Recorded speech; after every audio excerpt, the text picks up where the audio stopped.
Greetings from Serbia, near the motherland. Hey guys.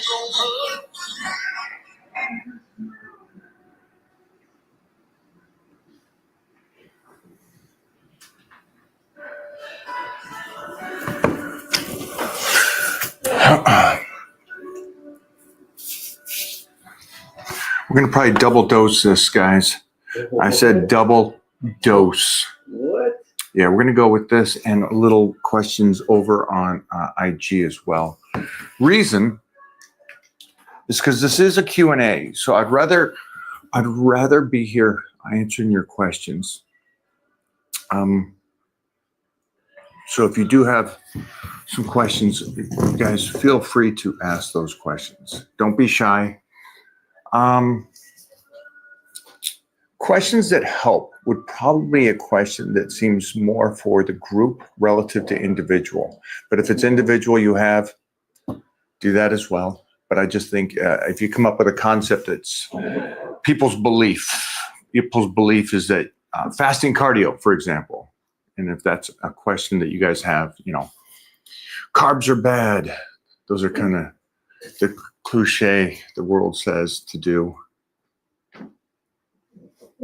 And I can also give you insight on something I just realized, and we can clip this right now, is I gave a couple metaphors on questions, or ideas on questions, I guess you would say. One is fasted cardio in the morning. Most people think that's the way to go. Or carbs are bad if you can just control the carbs. It's interesting because I think both of those are used by the most elite on getting in shape. So fasted cardio in the morning. I know a lot of guys that compete at the highest level that do that. Now they use that at the final stage when they're getting ready for the biggest shows in the world. But they won't do that all year. And I think that's the misconception of what people try to come up with. And so they've done everything they can with their nutrition. They've brought it down to the lowest point they possibly can, going through a nice ladder program, not just instantly going to a low calorie, but over time, okay, this is as low as I can go with my calories without sacrificing so much muscle. So what can I do trick-wise to heighten more work and keep that food where it's at instead of just keep dropping the food? And so that's where the fasting cardio would come in at that last phase. And I've done this as well, getting ready for projects and movies. I've used up that whole Batman utility belt and all the tricks that come with it. And so at that final stage, I'll go, okay, you know what? I'm 3 months into this diet. I have 2 more weeks to go. I'll incorporate in something that I don't think most people should do. Fast. And it's just an extreme level of a tool that I use for a couple weeks and then back off it. And again, I think you guys hear these things and then you just assume this is a yearly thing with all of them. And I don't want you to do that. I don't want you to take somebody talking about, hey, I do fasting, and then you just assume that that's a yearly thing that he's doing this. It's not. Somebody said the other day, which was great, and I said this on the Jesse Lee Peterson show, and we can show you the clip right here. So that the clip here is talking about fasting and the way that society looks at it and goes, hey, I'll get in shape. I'll just stop eating. And my sarcastic response, if you didn't pick up, that's sarcasm that I just laid out, that, yeah, that sounds like a great idea. Let's get in shape by not eating. And somebody responded and said, well, Terry Crews does this. Now you got to remember, I was connected to Terry Crews and still am, but I was on his, when he first got into acting in television, I was on his first TV show. He was with me on Battle Dome. So you're talking about a guy that was at an elite level of NFL football, of training with weights, by developing his body since he was a young 12, 13-year-old kid. And then he gets to his late 40s, early 50s. So you got 40 years, 35 years of eating right, training right, doing all these things. And then he finds, because of his schedule, a different way to eat. And so you find out that in the last few years, what he does is he does a portion of time where he fasts and then just eats a bigger meal at one time. And then you take that as that's what he's done his whole life. Now, that's just not common sense. You're just so ignorant, or you're looking for an excuse to make life easier, which is you're going to set up to hurt yourself. Terry has 35 years of man muscle and maturity and lifting behind him that now at this stage, he can have fun. And he still trains and he still eats and he still stays on point better than most of every single person on here. And he just changed up his nutrition because he doesn't need to be 260 anymore. He can be 240 now. And by doing that nutrition the way he does and as active as he is, he still stays in incredible shape and takes in enough protein. Again, you don't need so much protein unless you're trying to build muscle to retain it. And you guys bypass all that and just go, well, Terry Crews eats once a day, so I can do it and get in shape and stay in shape. So just forget that Terry's been training for 40 years. Just forget the fact that he has this 260-pound frame that he's had since college, and he's been doing this for so long, and he's so on point. Now, just bypass that and go, yes, of course you can. The person that hasn't dieted in 40 years, that hasn't trained in 40 years, has been eating like an absolute moron for the last 40 years. Sure, do the same thing he does. You can't be so comparative with yourself to other people. So take in consideration the basics. Yeah, that takes care of that. There's no arguments. Use the tools that the elites are using, but use them in the right way. And you got to have common sense. And if you don't understand it, listen, I don't know stock market. I don't know real estate extreme. I'll put myself around individuals that are savages on the stock market. I'll put myself around the most pinnacle of the world of the real estate. And then I will shut my mouth, listen to what they have to say, take their advice. Only after I understand a basic amount will I possibly suggest, hey, should I? No, that's an idiot move. I don't believe it is, but I don't know as much as them, so I will assume they are correct and I am wrong. And I don't know why that is such a mislead when it comes to health and fitness. The second portion of that was the fasting. It was about the pros doing their little tricks at the very end of that situation. And then you have, I forgot what the other thing was I said at the very beginning of this. If you guys can remind me, go ahead and do that.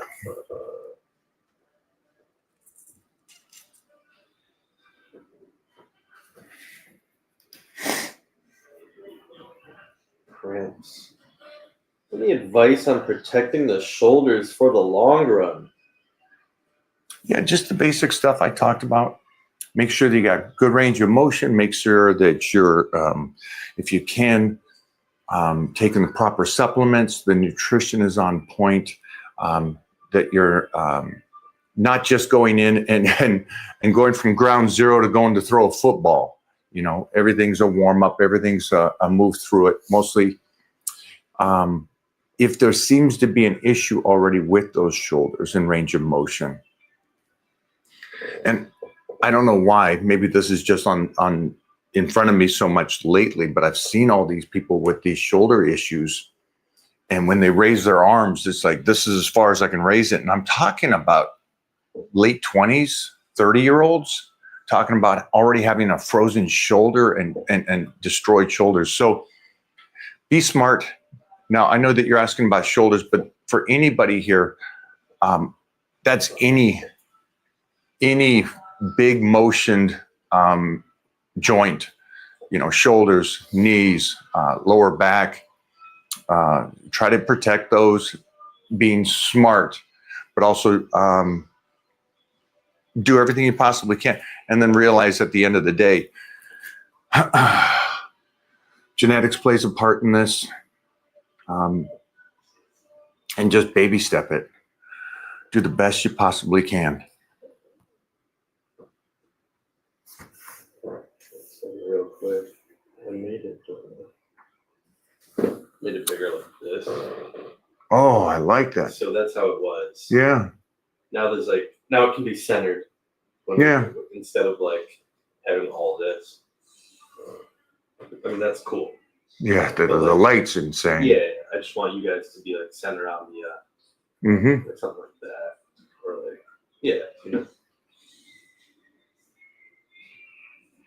It's great. Save that and send it as well so we can post it. Yeah, protect those. Good question too. We want to keep those things as healthy as possible.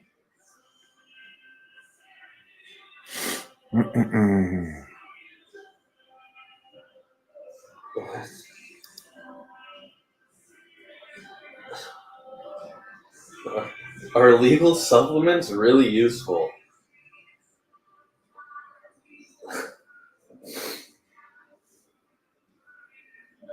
I believe so.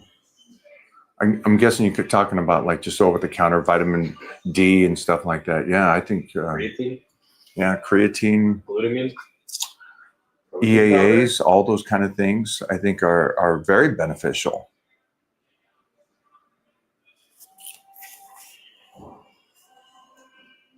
But here's something for all of you. I believe in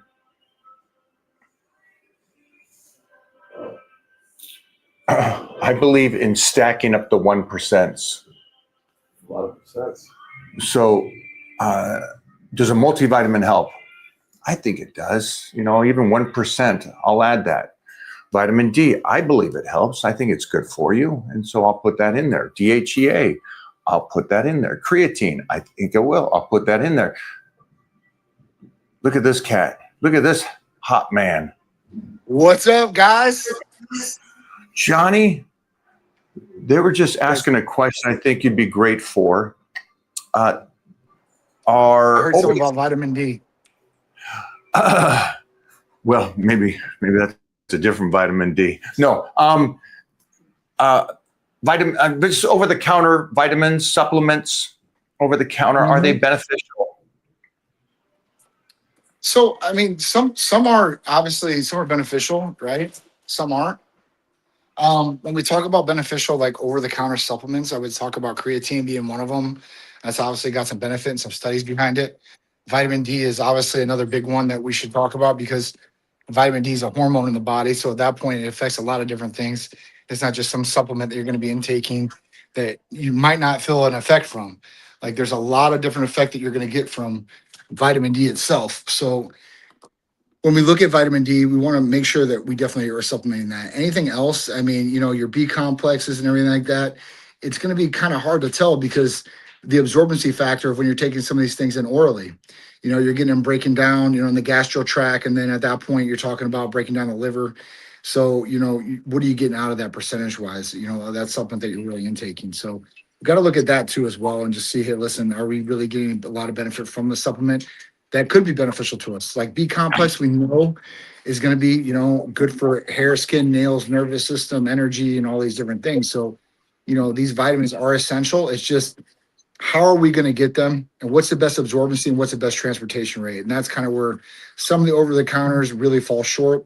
And that's where some of the injectable versions really, you know, they show who the boss is basically. I think that's a great answer. And a good insight on something different than I was saying. That's beautiful, John. Thank you for that one. Yeah, of course. Of course. You know, let's keep going, Jeffrey. I think they're getting some good ones here. Yeah. I'm going to give you the earlier one I had. Sure. The shoulder. Shoulder one? Yeah. This guy right here? Yeah, that one's a great one. I think John could answer that and help that. Sure. Any advice for protecting the shoulders for the long run? Absolutely. So this is where we talk about one, training correctly. If you're not training, and stop being egotistical, like all of us young guys usually do sometime or another. The next thing is using some different peptides to be able to be prophylactic to some of these different injuries or some of these different things with the tendons or connective tissues. And that's where we really want to talk about like BPC 157 and TB 500 as far as being proactive and being able to strengthen and bring blood flow to these different areas and to these different connective tissues and making sure that we're getting nice and healthy. One, shoulders, recovery factor two as well. And just giving, the preparation or, some sort of, I guess, buffer to any injuries that you might have or wear and tear that you might get along the way in the journey, because there's going to be wear and tear. It's kind of like tires to a certain degree, right? Like, they say like labrum tears and all that, like they come just, sometimes it just happens over time because wear and tear. And it's kind of like a tire in a car. You drive a car, the tires are fine, but they're going to wear over time, right? Tread's going to go down, and then effectively you're going to get down to that metal wiring, and then it's going to be gone. So, we really want to make sure. Now, the future of regenerative medicine is there too as well, which we'll be covering this weekend, I think, to a certain extent, and some of the different things that you could possibly do to help regenerate some of these different things that might be gone, possibly like cartilage. I know there's a lot of research and a lot of studies and talking about cartilage and repair of cartilage and growing of cartilage that it's going to be coming down the pipeline very shortly. So, right now it's giving your body the best it possibly can of what we have right now, and then hopefully preparing for the future for new things that are going to help us beyond having surgery or be able to regenerate and not needing some of those different things. I like this one. Yeah, it's awesome. Little Greece. Greece from Greece, legend. I love it. Shout out to my boys in Greece, the Greeks. Gotta like that. I do for sure. For sure. BPC was the last He thing? did talk about BPC, TB 500, Yeah. and then mileage. I always say that it's mileage for these kids that are in their 20s and talking about rep range. Yep. And one of the big ones is we have a lot of these guys that talk about, I do sets of 50 reps and I do sets of 100 reps. And I'm like, great, you're an absolute idiot. It's a lot. It's definitely a lot. That's a lot of mileage with zero benefit. That's a lot of mileage for sure. Yeah. Okay, so what age should someone consider GH? Are there any precursors or peptides better for middle-aged guys that still have some natural GH? Yes, of course. So what's the age, right? There is no age, just like testosterone. The question is what age should I be before I go on testosterone replacement therapy or start, right? And the answer to that is there is no direct set age, right? The biggest thing that you're going to do is you're going to want a blood test. And then when we see these levels, if they're not optimal, they're deficient or on the decline or not good, then that's when we really want to start optimizing those levels and bringing them back to a nice, healthy level, or a little bit higher as far as IGF-1 wise goes. Now, growth hormone is going to be very expensive. You're not going to find a whole bunch of practitioners that are going to just prescribe it out of the blue. This is something a lot of people go black market or gray market to get. And most of the time, it's not real growth hormone. So I would just stay away from that. Precursors are peptides. So this is where I would go with it. If I was a middle-aged guy, an older guy, maybe even a younger guy, if I want to, start really like stacking on some pounds or some weight, I would look at peptides. I would look at growth hormone releasing hormone peptides, and there's a variety of them, right? There's oral growth hormone releasing hormone peptides like MK or Masamorelin, and then we talk about the injectable GHRH peptides like CJC or Semarelin, Ipamorelin, or even Tesamorelin or Hexarelin.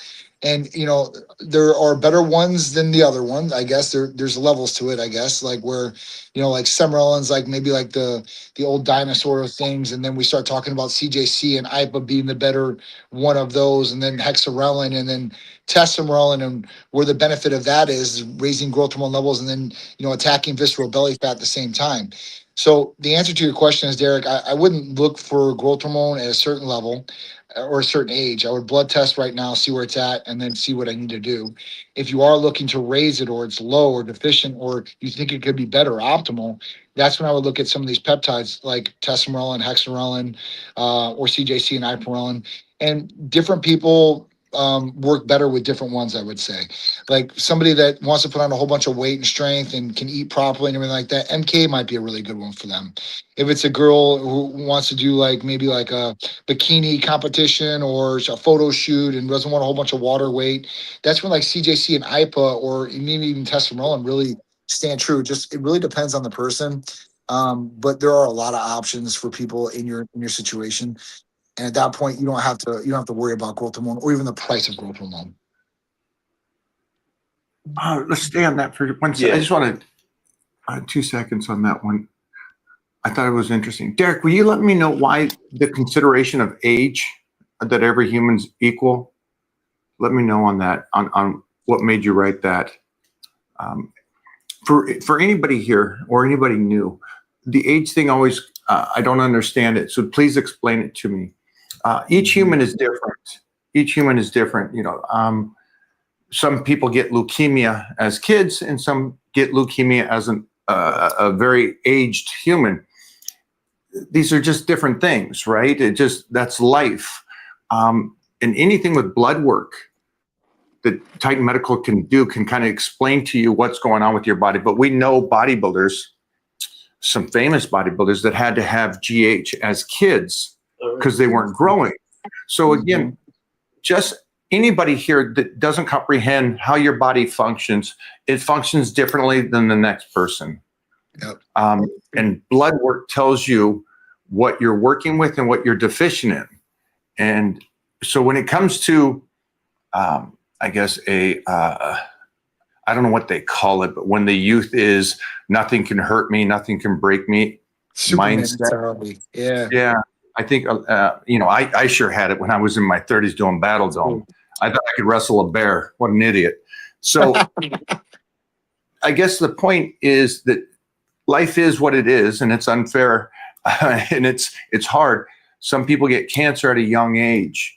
Yeah. So blood work is such an amazing thing, and your checkups with your doctors is an amazing thing to do at all ages. And I think people get really carried away with thinking that the 50-year-old needs to make sure that everything's going good. And there's 20-year-olds out there going, I don't have to do it until later. It's like, it could be vice versa. It could be, right. It could be so different. And so age is always removed. The mass is always removed. It's an individual thing. You kind of go through life on your own. And so I would just be smart enough to realize, anybody here that's younger, realize it's not a old man thing. It could be at any time thing. So just do your blood work. Absolutely. It's true. So, I mean, just like you said, like, I know a guy when I was growing up that he was taking growth hormone because I don't know, he wasn't growing, I guess, for a kid, or he was on that chart where he was in a smaller age. But I'll tell you what, that guy was the biggest, strongest guy that came out in my class. Like when he was like 11 years old, man, he had a body like a demigod. It was crazy. I was like, how the hell is this guy getting like this? And they're like, growth hormone. And when you're a kid, you really don't understand growth hormone. You're like, oh, it's just something like, it's just crazy. So I've definitely seen it like that, where younger kids get growth hormone, and they turn into something crazy sometimes. It's nuts. But it's something. But you know, I mean, at that point, I don't know how it would affect them later on. I know the guy today, he's still in great shape, jacked out, but he never had no problems with his growth hormone levels afterwards, luckily. Because some people, when they go on growth hormone for such a long time, at that point, it starts shutting down or doesn't produce as much. It desensitizes. So just got to be careful with if you are going to do it. But I would definitely use peptides instead of anything else nowadays. And for everybody that's just came in, what he's talking about is the base. So like we were talking about, there's a lot of competitors that or kids that did growth hormone because they were so far behind or undeveloped. And so they gave them not this crazy idea of a health and fitness extremist, right, but just a basic amount. And so that's also goes along with understanding testosterone, that your body produces testosterone, and it should produce a certain amount, and so you can be optimal or at least healthy. And so when those things don't work or it is short, then it isn't a moral thing. Because, I mean, obviously, if you had something like high cholesterol and the doctor said, you got to take this, or you got a heart problem, here's some medication, you should take this, you would do that. And so the moral thing is kind of dropped when somebody says, well, I'm never going to do that. Great. I love that. But if your testosterone is at 100 and you're a man, there's enough evidence to talk about your estrogen and your prostate and what's going to happen to you. So congratulations, you just hurt yourself. You know, it's like that's even bone density, you know, that starts going down. Bone density starts going down. That's why, you know, as you get older and you start seeing people shrink, they're really getting smaller. Like bone density starts going down. Like people start getting like more brittle bones. Older people usually do. That's why they usually, if they break a femur when they get older, it's a hard one to come back from. So it's just something to look at. You know, natural, healthy testosterone levels, male or female, are going to be great for so many different health benefits, not just energy and libido and all these different things. Literally inside the way that the body's working, it's going to be affected. So, and what will happen in the future. So it's a big one to look at and being preventative. All right. Well, what peptides do you recommend for inflammation and joints and ligaments? So we covered these. These ones always come up, and they're great ones, guys, and they've been around for a long time. BPC 157, TB 500. These are healing peptides. They work by creating angiogenesis. Basically, it's new blood vessels is what it creates, and it brings blood to the areas to help heal the areas. It's also great for inflammation. So inflammation in the body, right?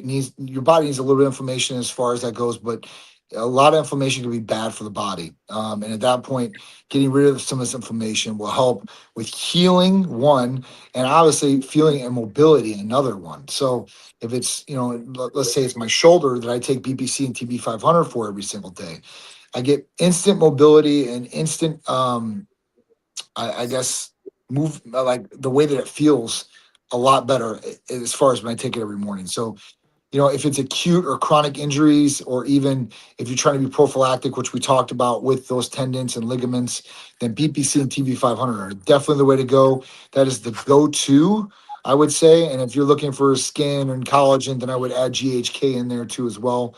But those are truly great ones. The other ones that I would mention, because we always go with the healing peptides when we talk about ligaments and joints.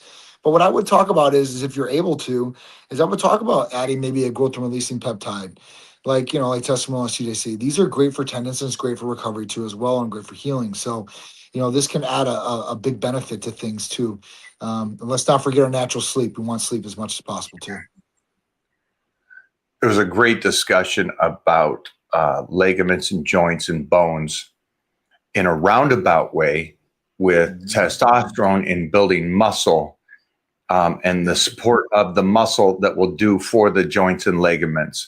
And I just thought, I love the snowball effect of being healthy and having that muscle. And then it triggers down to, oh, well, it's going to keep that vertebrae in a better position. It's going to keep your shoulders and chest in a better position. So those are always kind of cool as well. Great discussions. Yeah, Jeff, listen, that's the only thing that's holding my shoulder together is the muscle, for sure.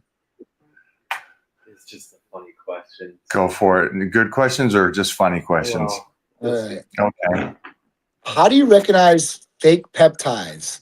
I'm from a third world country, and peptides are a very new thing here.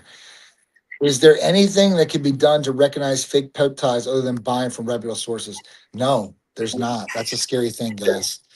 They can lyophilize in a powder, bacteriostatic water. They can put anything they want in those vials. And the only way that you're ever going to be able to know if that truly is what it says it is if it's truly third-party tested.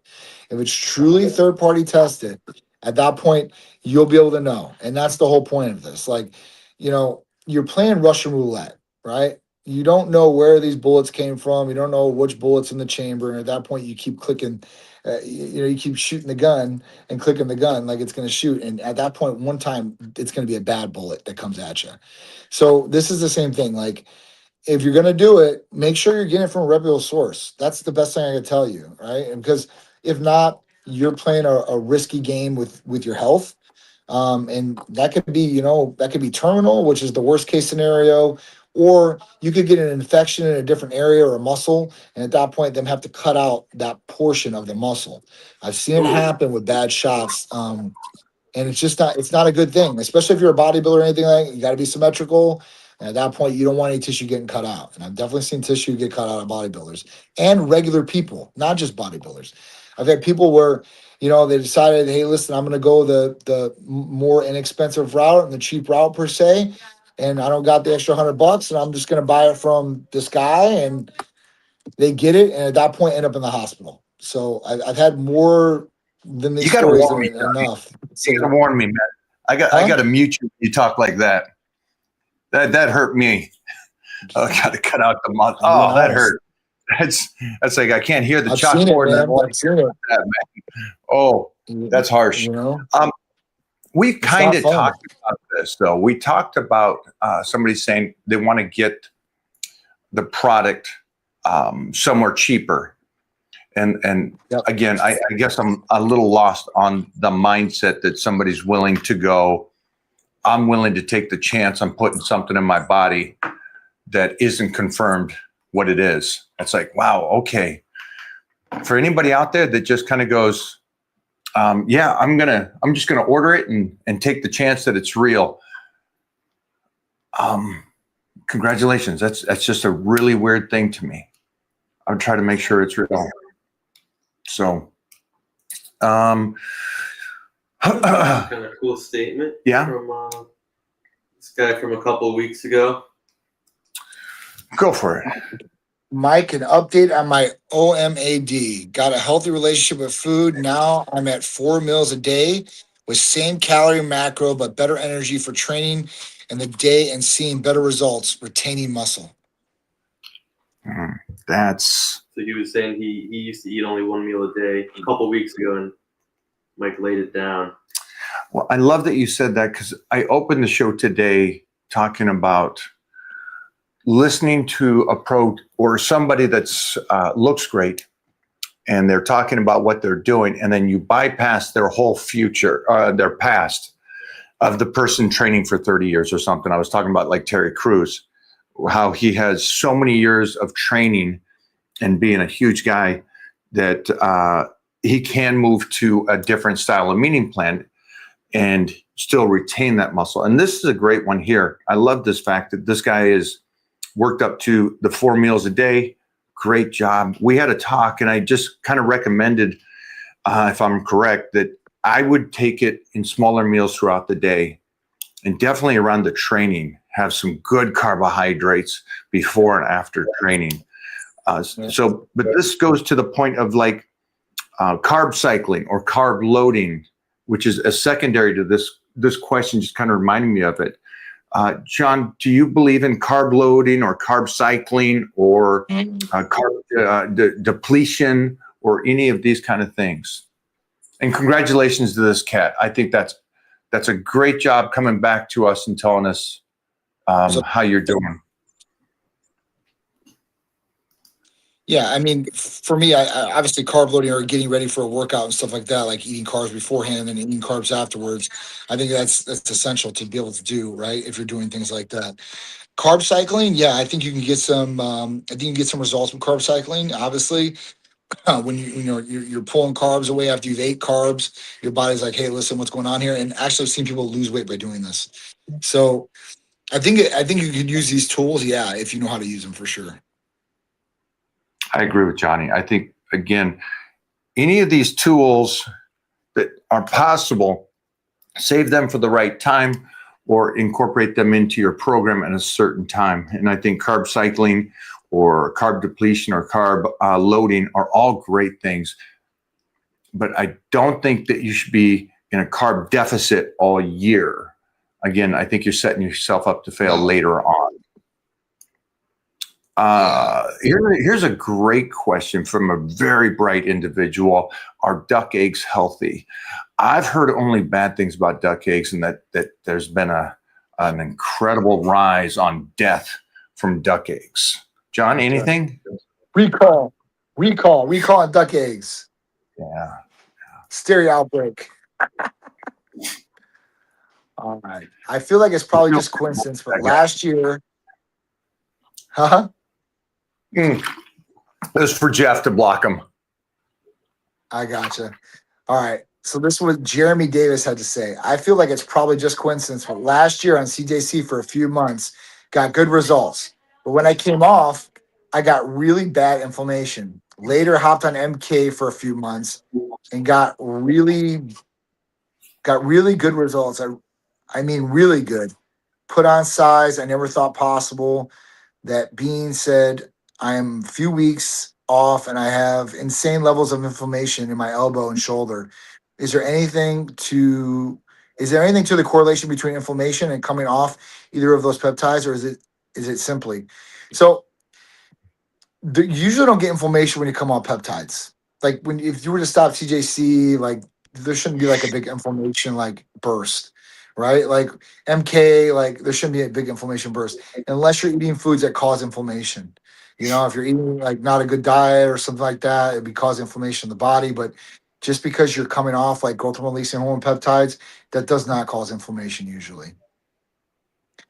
I could see why he would think that, if I'm correct.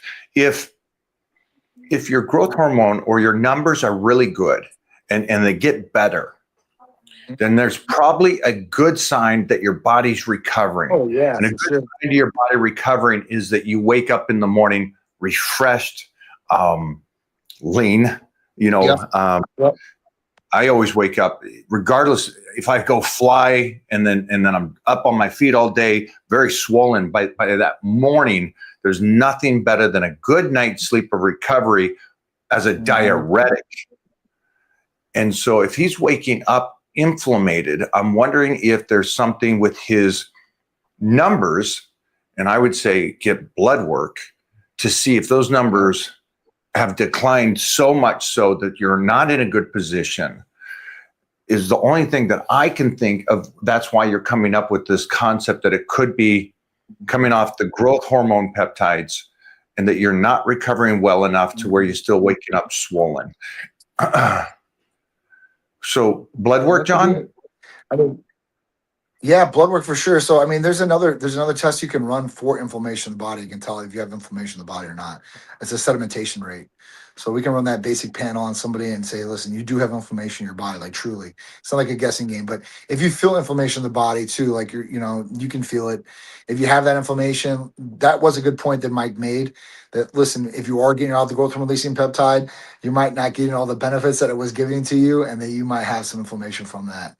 I mean, I guess to a certain extent, because your body's not recovering or healing as fast as it possibly was when it was on the medications. All right, Johnny, go for another one there for you.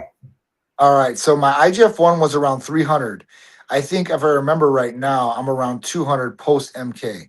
So yeah, so I mean, that's quite a bit, and you will feel quite a big difference from that. It's 100 points. You know, people, when they look at growth hormone, 100 points really isn't that much. But when we look at testosterone, 100 points really isn't that much. But when we start looking at growth hormone levels, 100 points is a big, big number for sure. If you go up 100 points or go down 100 points, that's a big jump. What is the number for a healthy 40-year-old on a growth hormone? That's man. It just depends. I'd have to look at what mine's at. I think it's like. What would be the number chart from a laboratory? What do they say? Yeah, it's online? different. It's different. What do they say? It's different for age groups. Whatever one you find as somebody in his 40s. These are giving me weird numbers. 0.3 to 0.1. Oh, that's not the numbers we want. Who's got a lab up? Do you got a lab up right now? We're going to find out like, right here. lab up? Like you can just pull a lab for me real quick. I'll tell you guys. This would be great right here. He's going to tell us as the I get here, number. the internet's horrible. It's okay. What's the level of the highest range on a growth hormone level?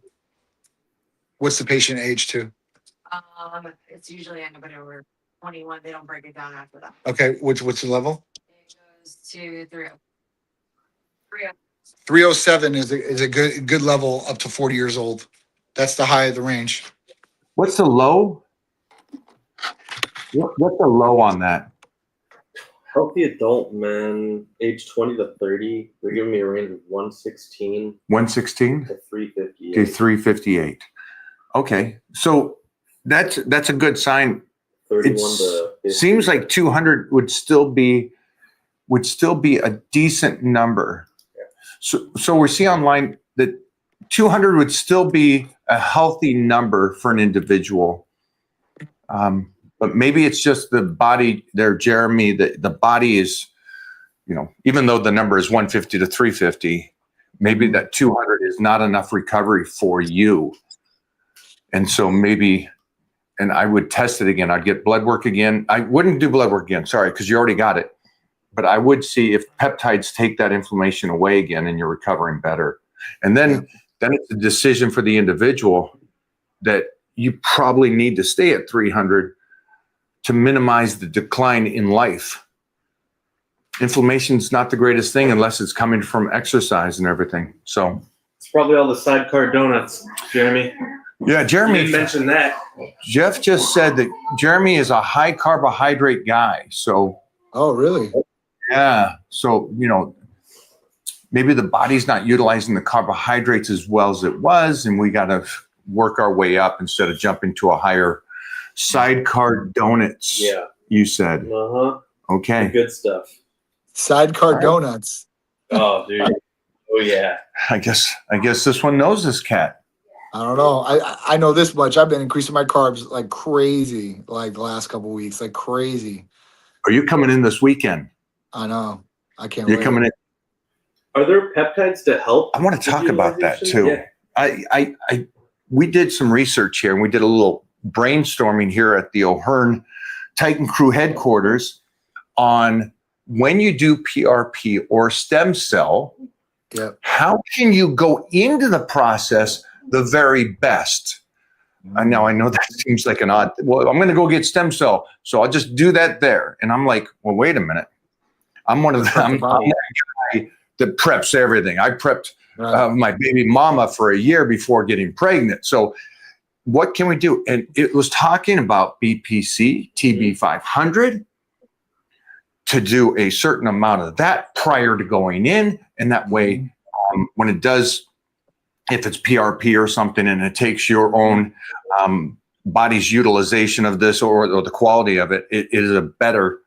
So interesting. I wanted to recommend that to you, being the man that's coming down. Do you want to talk about this coming weekend?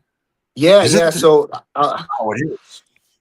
dude, this weekend it's gonna be crazy. So this weekend, flying down Saturday to Cancun to go to Rejuvistem, meeting Mike down there. Jimmy Bluff's coming down there. Obviously, John will be down there. Morel. It's gonna be good. I'm gonna do stem cells for the first time. Muse cells, which are the highest standard of stem cells out there. A lot of people don't understand. They're like, well, is that umbilical? Is that placenta? This is just a whole new level, right? Like a top quality standard of stem cells. So going down there to do my shoulders. Obviously, my right one, I need a total shoulder replacement. Left one, I can barely lift. It's just crazy. So hopefully, I'm getting ready for it right now. So BPC, TB500. I've been doing a lot of, and then just like a lot of glutathione. I'm just trying to get my body detoxed already. Try to get all the inflammation out because one thing I know is that these stem cells go after inflammation. So even post, I think, which I'm going to talk to them about because I don't know, but I want to make sure that I'm doing like BPC and TB500, trying to take whatever I can do to maximize the treatment I want to do. So that's kind of what I'm going to go down there. I obviously talk to them about while we're doing the treatments and get ready because, obviously we want to bring them here to Tampa, to Titan. Same thing, same setup. So whatever I get down there and people see that they can actually come here to Titan and get it done too as well from the same company, just partnered up with us. So at that point, be able to get all the treatments and the stem cells in one place is going to be a great thing. So yeah, I'm pumped, man. I don't really know what to expect, to be honest with you. I'm just looking to get it done. I can't wait. And obviously, you've done it. Thaddeus has done it. I trust John, and the Muse cells are the highest standard of quality of cells that you can get. So I'm excited. Yeah, again, just for everybody, we are going down there. It is the whole crew. Stem cells this weekend in Cancun, Mexico at Rejuve Stem. I'm excited about this. I have done this before. I'm going back again. I think it is closing in on 6 months. My goal would be to do it at least a couple times a year. I have injuries. I have time. I have mileage. And for me, I think this is, again, I'm a believer in PRP and in stem cell. So I will take advantage of this and get down there. And again, this is about our one life, our one body. That's and so right. if we can help, and I think it's great that John's going down there. Is this your first time with stem cell? First time ever. First time with stem cells. I've never done any stem cells, never done any treatments like this. So the only thing I've ever done was I've done exomes by IV, and I did that here in Florida because exomes become legal a couple years ago. So I tried it. Really didn't get any big benefits from that treatment, but at that point, like, it's not the same standard of Rejuverstem is going to be. So I'm excited about that. I'm really, really excited about it. And if hopefully everything will work out good. And I got some new movement and mobility in the shoulders, and at that point, bringing the treatments here, then we can get them all the time. And when they have to travel out of the country and shoot content about multiple things with stem cells too. So I'm excited, man. I'm definitely excited to get it done. It's taken a long time to even get the time to be able to travel, to be able to go do it. Literally going there and coming back as fast as I possibly can, but getting to spend a little bit of days with you guys. Yeah, again, for anybody that doesn't know, this is going to be amazing. I know this weekend we're going to Cancun, Mexico, but there is the headquarters of Titan Medical and RejuveStem are teaming up. And this is, from what I know, the first time in the United States.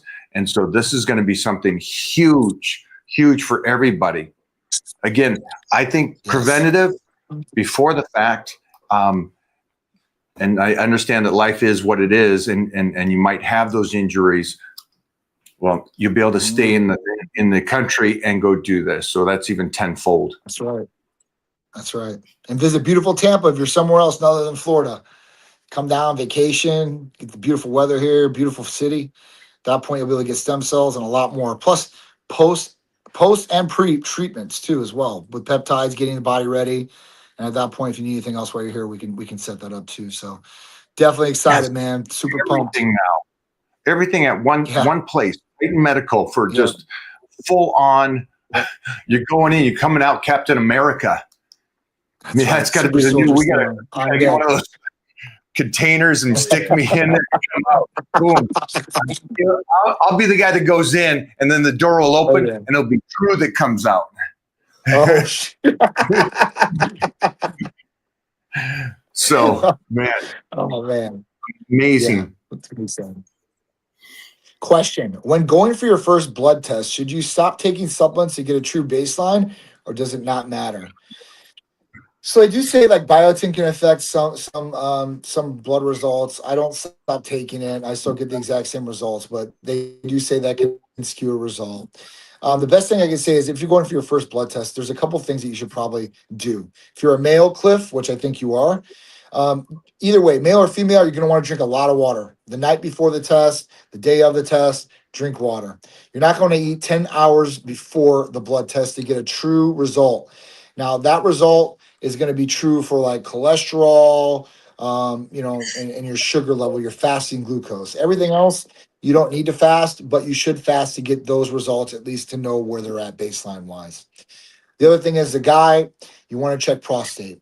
So before you go in for your blood test the night before or the day of, don't ejaculate, don't have sex, because that can enlarge the prostate and give a skewed reading. So just make sure you're doing that.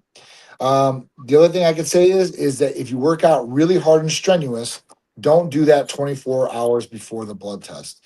This can show, kidney issues and stuff like that you don't want to deal with. And it might be a skewed result because you've been putting so much, hard work in the gym at that point, and that beats down That beats down the kidneys a little bit in the reading. So at that point, those three things I would stay and not do, or drink enough water. That's what I would do. And at that point, you'd be good to go. You can go in for the blood test and you can take all your supplements and see how they're interacting or what they're doing for you, right? Or are they affecting you negatively? Because some of these things can affect negatively. So, at that point, you'll be able to get all the answers you need. Thank you for telling me about the sex. I did not know that one. I'll make sure. Biotin, I agree that you should jump off. And the only reason I say that is because I talked to experts on thyroid, and they all say that.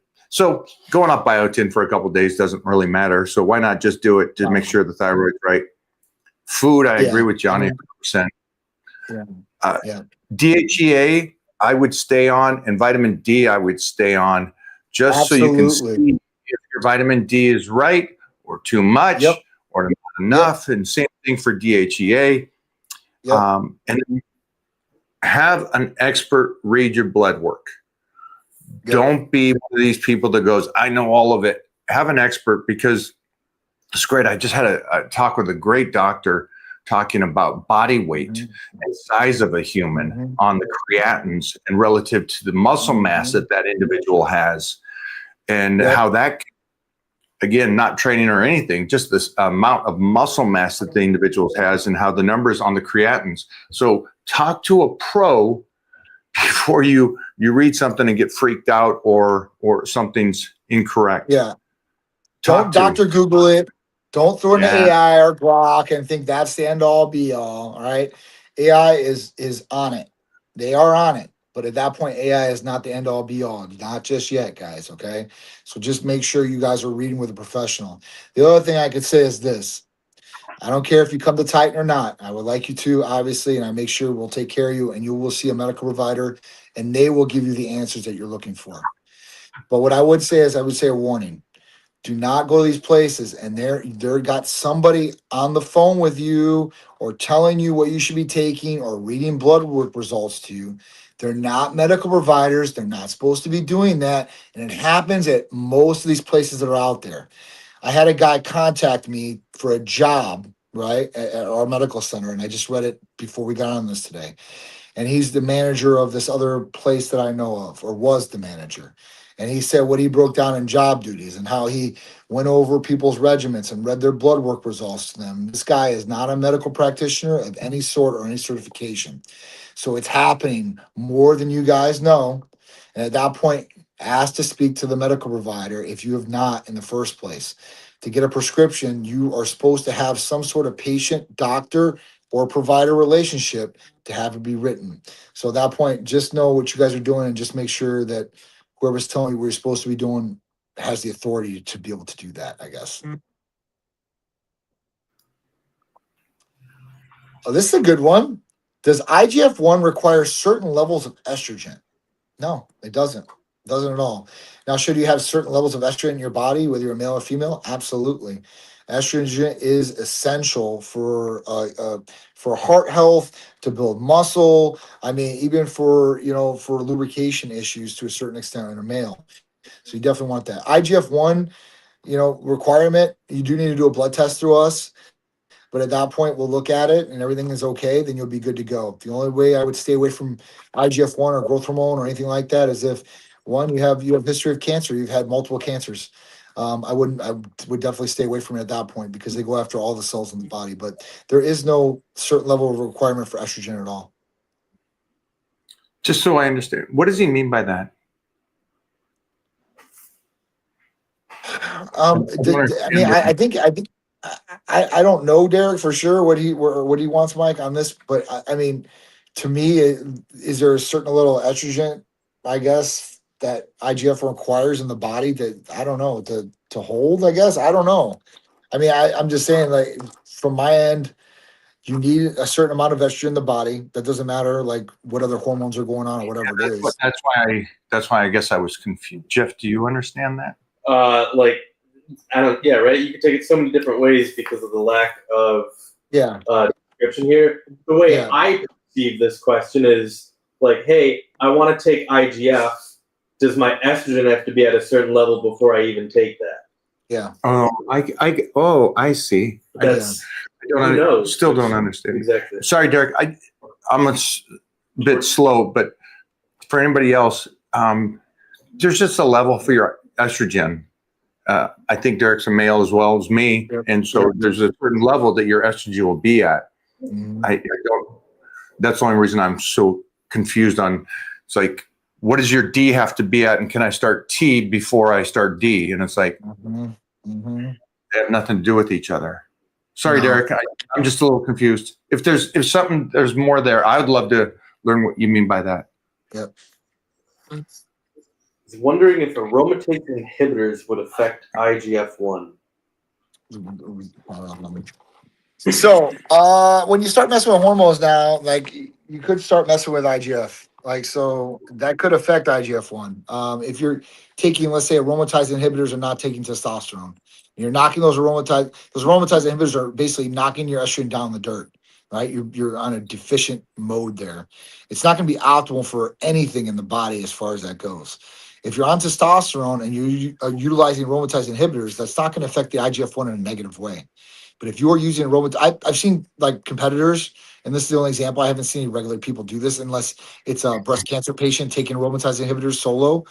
But most of the competitors, I see some of their protocols, and like some of these guys, like cemented or whatever, they're just they're taking them off testosterone altogether and throwing them on like super strong aromatase inhibitors for like the last 2 weeks before the comp, just because they wanted to be like bone dry and everything like that. But it does a negative effect all the way across the board. They're on anastrozole like 1 to 2 milligrams a day, and then letrozole the opposite day, and like super crazy. And you know who can attest to this is Drew, because this one coach had Drew on this crazy protocol of aromatase inhibitors before he got to me.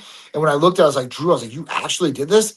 He's like, no, man. He's like, I got into like half of it, and then like I guess his joints and all that were just so dry and hurting so bad. You He just think? couldn't go forward. Well, that's Holy the thing. shit. That's the thing. Crazy. It's nuts. So I did mean, not know that happens in the field of Absolutely. bodybuilding. it's one of these really popular coaches too that does it. It's just crazy to do. Like it's crazy. So yeah, You guys don't understand what that, in layman's terms, what that would do. It would dry out your joints, estrogen ligaments. is healthy. You understand? Just having good, healthy estrogen is good because it's For sure. basic lubrication. It's keeping you For sure. healthy. For And sure. so by drying it out, I can't fathom how achy and dangerous. Dangerous. Why is it dangerous? You ain't gonna die from it. No, you won't. But No. any kind of lifting, Sure. you got the one side that the chemicals they're taking is making them so strong, so they think they're this, and then on the other side they're drying out their ligaments. Yep. And so you are that's a tightrope. No trophy's worth that. No Definitely trophy's not. worth that. Definitely not. I mean, it ain't worth it to feel like that. And let's not talk about the erectile dysfunction and like all the other things that come with low negative estrogen. So, at that point, like listen, your body needs to be in harmonic balance. That's the first thing I'm going to tell anybody out here. It's not about introducing one compound or hormone. It's about balancing the hormones. They're all working together. They are a team. Think of like back in the day, like Ultron and stuff like that. Like they were awesome separate, right? But they came together and they formed this big one piece, like badass monster or whatever it was at that point, robot. And that's how it should be. All the hormones should be working together. And then when you get to the out, you're feeling your best. So that's kind of what it is. Like, don't just think about one aspect. Everybody thinks I have low testosterone. I'm just gonna introduce testosterone. Well, the buck doesn't stop there. So we got to balance estrogen. We got to balance DHT. We need progesterone. We make sure like all these different things are balanced, and that's when you get the good result, and that's when you feel your best, and that's when you're performing your best. It's not about just one aspect of things. Here we go. Here we go. We got today. Or are you very into caffeine? So I'm not really into caffeine, but utilize caffeine, right? So I take an ECA, which is ephedrine, caffeine, aspirin, B12, and chromium, and it has yolk being on the backside. So that's a third stimulant. But I take one of these a day. And yes, caffeine can be a performance enhancing drug because caffeine is a drug by definition. Okay. And it can be abused too as well. So the point is to use it as a tool and to not abuse it. If you utilize it the right way, great things can happen. If you utilize it the wrong way, bad things can happen. So at that point, utilize caffeine for what you need it for. Don't just use it to mask I'm tired or I need to get through this. I'm just going to keep taking caffeine, keep taking caffeine, keep taking caffeine because one, you're going to overdose on caffeine. Two, you're going to raise your tolerance to a level you don't want it at because it's kind of like nitrous oxide. And if you got for a car, if you guys don't know what that is, that's when you press that button and it starts gassing, right? It takes even more and more nitric oxide to get to that car every time you utilize it. So the body's building up resistance to it, building up a tolerance to it. Utilize it, and you'll get all the great benefits. Use it negatively, you'll get negative benefits. Totally up to you on what you want to do. Which one of your rides has NOS in it, John? None. No? You want to know why? You want to know None why? now. None now. Because I have all the. No, I don't need it. I mean, Yeah. I've got one. I've got the ZR1. It's got 1,046 horsepower. Nothing's touching it. Nothing. Not even my Lamborghini Revolto that has over 1,015 horsepower. Or my Mhm. Dodge Challenger Wildcat Hellcat Jailbreak 807 horsepower. Natural. What did I drive? You drove the Dodge Challenger, the wide body Hellcat Jailbreak. And But you know, I don't like. I'm not a speed guy. Just so anybody knows Oh, that. yeah. I'm 64 on the highway.